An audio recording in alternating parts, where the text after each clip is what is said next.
Hello and welcome to Off Piste News, your number one source for all Off Piste related news on the internet. Makes sense, right?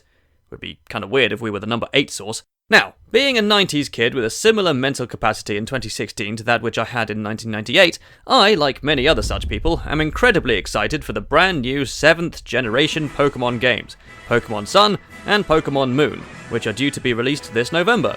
Quite a few neat things have been revealed about the upcoming game so far. The all-new tropical Alola region, the starters. Side note, look how bloody adorable Rowlet is. Poplio, why did you have to ruin my preference towards water-type starters, you goofy-looking piece of shit? And, of course, many new Pokémon to catch and train.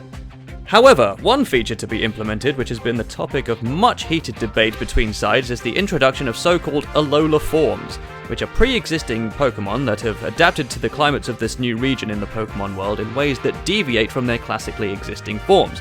For example, the previously pure ground-type Sandshrew and Sandslash fled from volcanoes in the Alola region and settled in colder climates, leading to Alolan Sandshrew and Sandslash becoming ice and steel types, with brand new abilities to go with their new typings. Other Alolan form Pokémon include Dark-type Meowths, previously normal type, Ice and Ice Fairy type Vulpix and Ninetales respectively, both previously fire types, and the previously Grass Psychic type Exeggutor flourishing under the tropical climate to become this Grass and Dragon type form. Look how tall it is! Jesus wept! This guy's opinion? I'm way on board with this concept. Quite frankly, I'm surprised that it's taken them 20 years to implement this idea on a large scale. I mean, it just makes sense. In the real world, most species of animals vary greatly based on the climates in which you find them in the world. Why should it be difficult to believe that the same could apply to Pokémon too? And it's not even a new concept. While their typings didn't change based on where you caught them, the appearances of Shellos and Gastrodon would very visibly alter based on which side of the Sinnoh region you caught them in back in the Generation 4 games Diamond, Pearl and Platinum on the original Nintendo DS.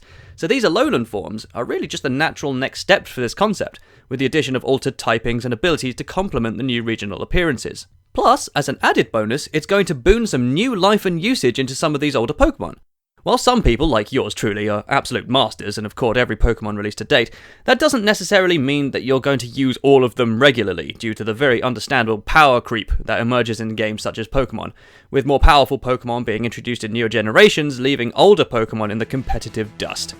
While the previous Generation 6 games, Pokémon X and Y and the Ruby and Sapphire remakes, tried to address this by introducing so-called Mega Evolutions for some of these previously hardly used Pokémon, not all of them helped to see those Pokémon bestowed with them with much more competitive usage. For every Mega benefited Kangaskhan and Blaziken, there were lame ducks like Mega Sharpedo or Mega Glalie that did very little to impact the popularity or competitive usage of their base forms.